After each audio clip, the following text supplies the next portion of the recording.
Hello everyone, this is Sanjay Kumar and welcome back to Future Flame Classes. Guys, last class में हमने male reproductive system के बारे में पढ़ा था, यानी कि पूरी तरह से नर जनन अंग के बारे में पढ़ लिया था। अब हम चर्चा करने वाले हैं फीमेल रिप्रोडक्शन सिस्टम के बारे में, यानी कि मादा जनन तंत्र के बारे में। ध्यान दीजिए दोस्तों, मादा जनन तंत्र में दो प्रकार के ऑर्गेन होते हैं। ऑर्गेन का मतलब अंग। फीमेल रिप्रोडक्शन सिस्टम में दो प्रकार के जनन अंग होते हैं। देखिए दोस्तों, पहले प्रकार के जनन अंग को हम लोग कहेंगे प्राथमिक जनन अंग। क्या बोलेंगे दोस्तों? प्राथमिक जनन अंग। इस प्राथमिक जनन अंग को इंग्लिश में कहते हैं प्राइमरी सेक्स ऑर्गेन, जबकि दूसरे प्रकार के जनन अंग को कहते हैं द्वितीयक जनन अंग। दोस्तों, द्वितीयक जनन अंग को इंग्लिश में कहते हैं सेकेंडरी सेक्सुअल ऑर्गेन। ध्यान दीजिएगा दोस्तों, प्राथमिक जनन अंग में केवल ओवरी आता है, यानी कि हम कहते हैं उसे अंडाशय। प्राथमिक जनन अंग में केवल पढ़ना होता है ओवरी के बारे में, यानी कि अंडाशय। लेकिन ओवरी की संख्या होता है 2, इसीलिए हम लोग इसे कहेंगे ओवरीज। क्या कहेंगे दोस्तों? ओवरीज, यानी कि अंडाशय। और यह संख्या में कितना होता है? तो 2 होता है। ठीक है दोस्तों, अब बात करने वाले हैं द्वितीयक जनन अंग के बारे में। ध्यान दीजिएगा दोस्तों, द्वितीयक जनन अंग में 1 नंबर पे आता है डिंब वाहिनी नली। क्या आता है दोस्तों? डिंब वाहिनी नली। डिंब वाहिनी नली को हम लोग इंग्लिश में कहते हैं फाइलोपियन ट्यूब। क्या आता है दोस्तों? डिंब वाहिनी नली। इंग्लिश में क्या कहेंगे इसे? Fallopian tube. जबकि दूसरे नंबर पे आता है गर्भाशय, इसे हम कहते हैं यूटेरस। और तीसरे नंबर पे आता है गर्भाशय ग्रीवा। क्या आता है दोस्तों? गर्भाशय ग्रीवा। और चौथे नंबर पे आता है योनि, जिसे हम कहते हैं वजाइना। क्या बोलते हैं दोस्तों? वजाइना। एक बार फिर से ध्यान देते हैं दोस्तों, फीमेल रिप्रोडक्शन सिस्टम यानी कि मादा जनन तंत्र के 2 भाग होते हैं। पहला प्राथमिक जनन अंग, दूसरा द्वितीयक जनन अंग। प्राथमिक जनन अंग को कहते हैं प्राइमरी सेक्सुअल ऑर्गेन। क्या बोलते हैं दोस्तों? Primary sexual organ. जबकि द्वितीयक जनन अंग को कहते हैं सेकेंडरी सेक्सुअल ऑर्गेन। दोस्तों, प्राथमिक जनन अंग में अंडाशय के बारे में अध्ययन करते हैं, यानी कि अंडाशय हमारा प्राथमिक जनन अंग होता है और यह संख्या में 2 होता है।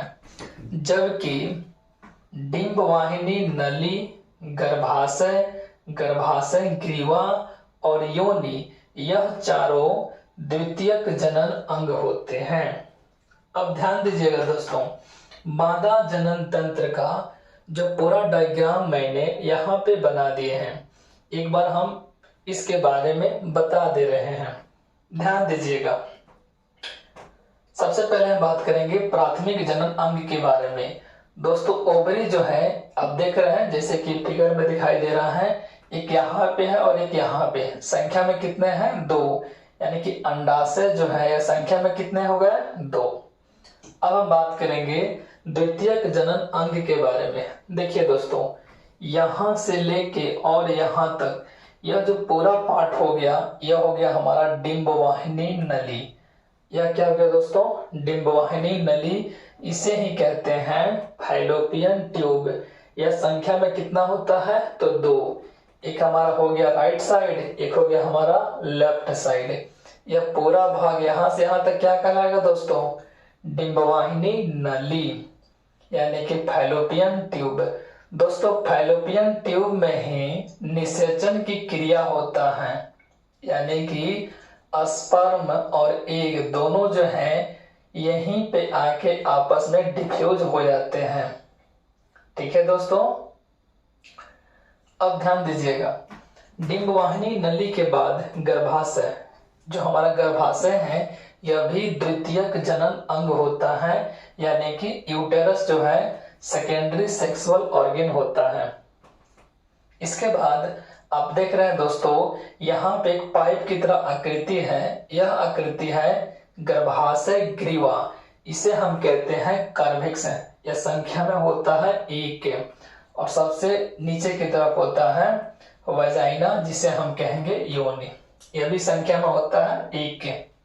देखिए तो डिंब वाहिनी नली की संख्या हो गया 2, गर्भाशय की संख्या हो गया 1, गर्भाशय ग्रीवा की संख्या हो गया 1 और योनि की संख्या हो गया 1। ठीक है दोस्तों, तो एक बार आप लोग इन सब का स्क्रीनशॉट ले लीजिए।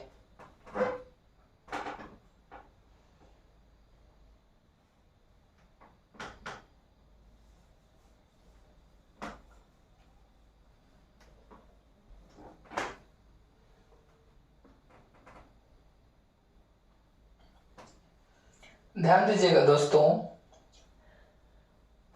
महिलाओं के अंदर जो ओवरी होता है यह प्राथमिक जनन अंग होता है, और यह प्राथमिक जनन अंग होने के साथ साथ एक अंतःस्रावी ग्रंथि भी है, यानी कि इंडोक्राइन ग्लैंड भी है। और अगर यह इंडोक्राइन ग्लैंड है तो यह कुछ हार्मोन रिलीज करता है। तो पहले हम उसके बारे में चर्चा कर लेते हैं। देखिए दोस्तों, ओवरी,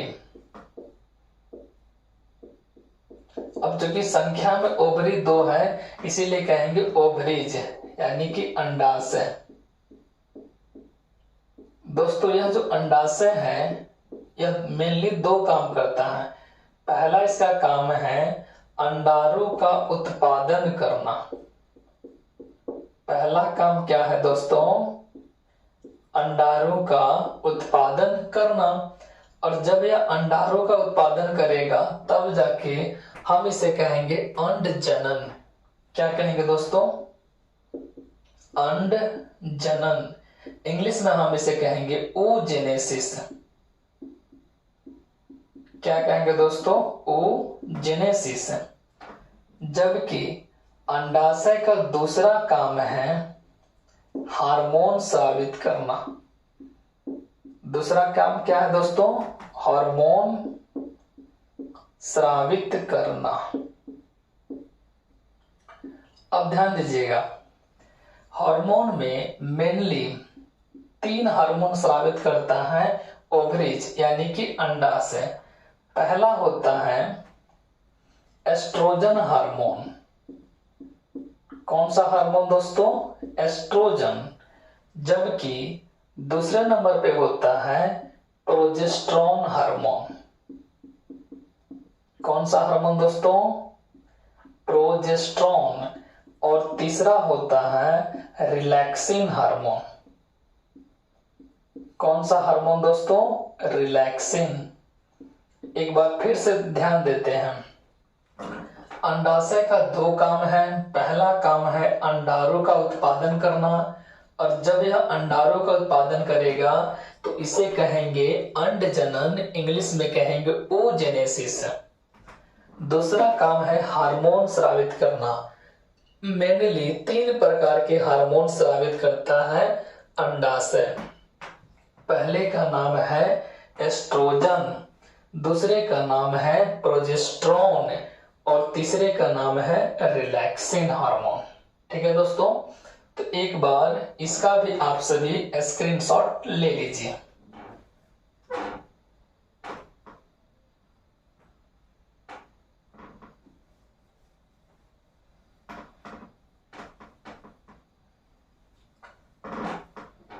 दोस्तों आप सभी इसका भी स्क्रीनशॉट ले लिए होंगे, तो इसका जो फिगर है इसको बढ़िया से कॉपी में बना के और फिर उसका स्टडी कर सकते हैं यहाँ पे।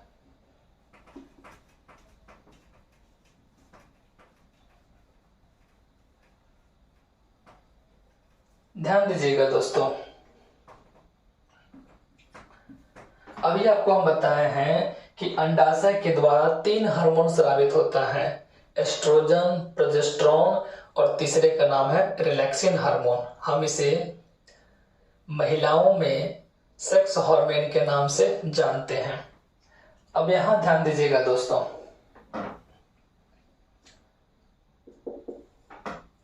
एस्ट्रोजन हार्मोन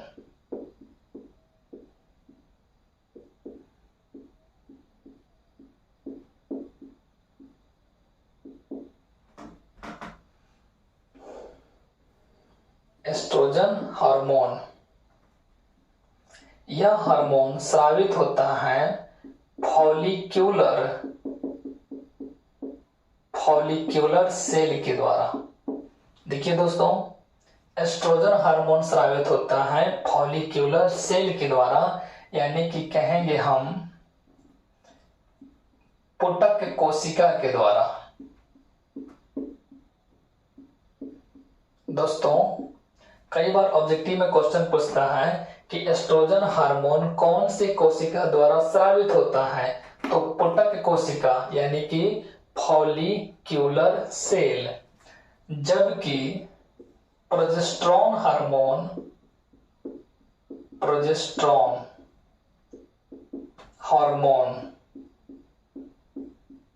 यह स्रावित होता है कॉर्पस ल्यूटियम द्वारा।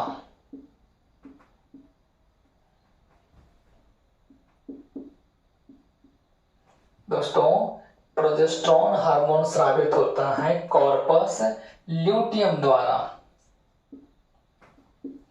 कॉर्पस ल्यूटियम को हिंदी में कहते हैं पीत पिंड। क्या कहते हैं दोस्तों? पीत पिंड। जबकि तीसरा हार्मोन होता है रिलैक्सिन।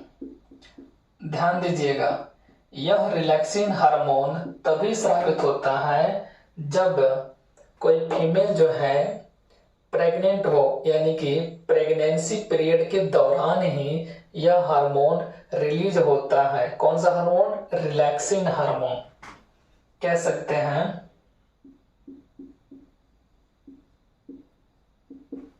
प्रेग्नेंट होने पर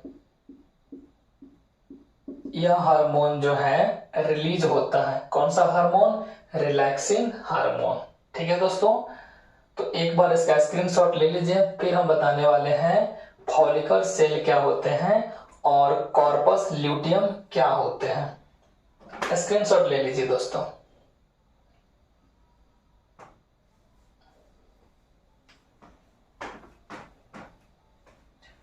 अब ध्यान दीजिएगा दोस्तों, आपको हम ओवरी का आकृति बना रहे हैं, यानी कि अंडाशय का। देखिए दोस्तों,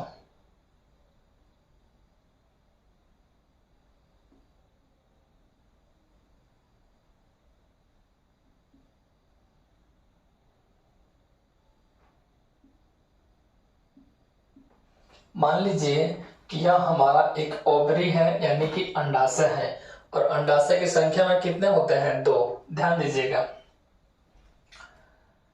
यह जो अंडाशय है इसका पूरा जो समूह है, यानी कि जो एस्ट्रोजन हार्मोन है, यह स्रावित होता है फॉलिक्यूलर कोशिका के द्वारा, यानी फॉलिक्यूलर सेल के द्वारा। अब ध्यान दीजिएगा, अंडाणु के बाहर चारों तरफ से कुछ कोशिकाएं पाई जाती हैं। यहाँ पे ध्यान दीजिएगा, मान लीजिए कि यह हमारा एग हो गया, एग मतलब अंडाणु, और तो इसके चारों तरफ जो है वृत्ताकार रूप में कोशिका होता है, छोटी छोटी ऐसे कई सारे होता है कोशिका। इसी कोशिका को हम लोग कहते हैं फॉलिक्यूलर कोशिका यानी पुटक कोशिका। इसी पुटक कोशिका के द्वारा एस्ट्रोजन हार्मोन स्रावित होता है। अब ध्यान दीजिएगा दोस्तों, एक फीमेल के अंदर जो फॉलिकल सेल होते हैं, इसका जो निर्माण होता है वह जन्म लेने से पहले ही हो जाता है। यानी कि अगर छोटी बच्ची का जन्म होता है तो जन्म से पहले ही उसके बॉडी में तकरीबन 1 से 2 करोड़ फॉलिकल सेल्स का निर्माण हो चुका रहता है। कितना होता है दोस्तों? 1 से 2 करोड़ की संख्या में फॉलिकल कोशिका, जिसे हम कहेंगे पुटक कोशिका का निर्माण पहले से हो जाता है। यानी कि गर्भाशय अवस्था में ही जन्म के बाद महिला में किसी भी प्रकार का नए फॉलिकल सेल्स यानी कि पुटक कोशिका निर्माण नहीं होता है। हालांकि जब कोई फीमेल अपने प्यूबर्टी अवस्था में प्रवेश कर जाती है, यानी कि यौवन अवस्था में प्रवेश कर जाती है, उस वक्त तक कई सारे जो फॉलिकल सेल्स होते हैं, जो पुटक कोशिका होता है, यह डेड कर जाता है, यानी कि मृत हो जाता है। और 13 से 14 अवस्था तक पहुंचते पहुंचते तकरीबन 1 से 2 लाख की संख्या में ही फॉलिकल कोशिका यानी कि पुटक कोशिका बचा रहता है। अब ध्यान दीजिएगा, मान लीजिए यह फॉलिकल जो सेल्स है अपने शुरुआती दिनों में अगर होता है, यह बना लेते हैं अंडाणु और चारों तरफ हो गया फॉलिकल सेल्स, या कहेंगे फॉलिकल कोशिका। तो शुरुआती दिनों में हम इसे कहेंगे प्राइमरी फॉलिकल। क्या कहेंगे दोस्तों? Primary follicle. प्राइमरी फॉलिकल का मतलब हुआ प्राथमिक पुटक। क्या कहेंगे दोस्तों? प्राथमिक पुटक। अब ध्यान दीजिएगा, 1 महीने के अंतराल के बाद, यानी कि जब प्यूबर्टी अवस्था में महिला प्रवेश कर जाती है, कोई गर्ल अगर 13 से लेकर 14 अवस्था में पहुंच जाती है, तो 1 महीना के अंदर ही यह जो कह सकते हैं जो फॉलिकल कोशिका है, यानी कि जो फॉलिकल का जो शुरुआती समय है, यह 1 महीना के अंदर विकसित होकर थोड़ा सा मैच्योर हो जाता है। मैच्योर का मतलब इसमें थोड़ा सा विकास हो जाता है। और जब यही फॉलिकल कोशिका जिसके अंदर अंडाणु है थोड़ा सा विकास करेगा, तो इसका साइज बढ़ जाएगा, तकरीबन मान लेते हैं इतना हो गया, तो इसे हम कहेंगे सेकेंडरी फॉलिकल। इसे हम क्या बोलेंगे दोस्तों? Secondary follicle.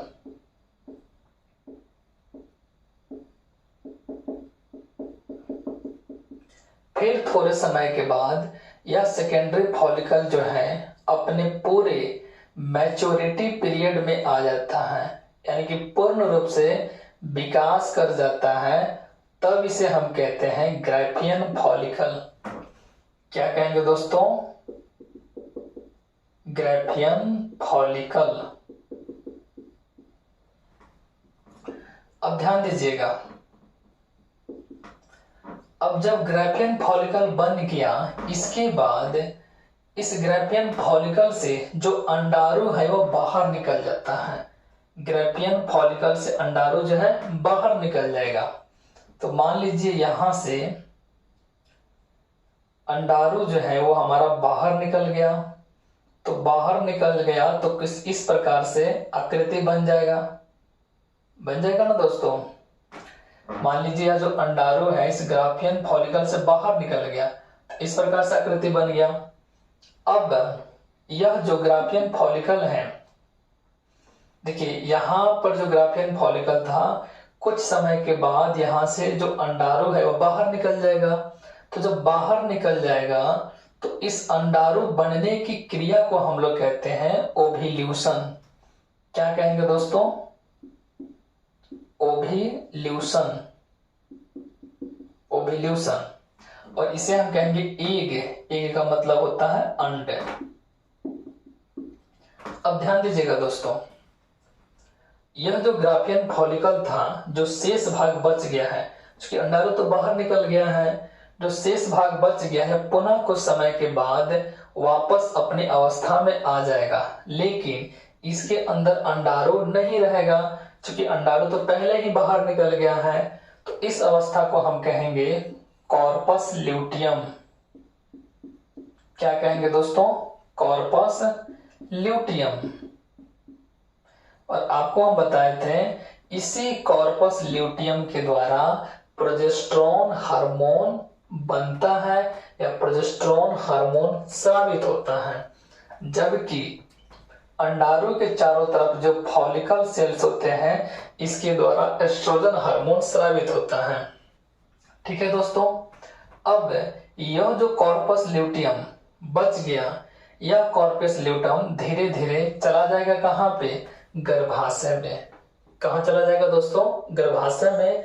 और गर्भाशय की दीवार को, उसकी सतह को चिकना करेगा, उसे संकुचित करेगा। संकुचित इसलिए करेगा क्योंकि जब फैलोपियन ट्यूब में स्पर्म और अंड आपस में संलयित हो जाएंगे तो संलयित होने के बाद युग्मनज का जो निर्माण होगा गर्भाशय में, तो फिर वहां पे एक अच्छे वातावरण बनाए रखने का प्रयास करता है कॉर्पस ल्यूटियम, ताकि उस बच्चे को अच्छे से ऑक्सीजन मिले और उसे किसी प्रकार का बाधा उत्पन्न न हो एक बेबी का रूप धारण करने में। ठीक है दोस्तों, तो आज के वीडियो में इतना ही। मिलते हैं नेक्स्ट वीडियो में। God bless you all.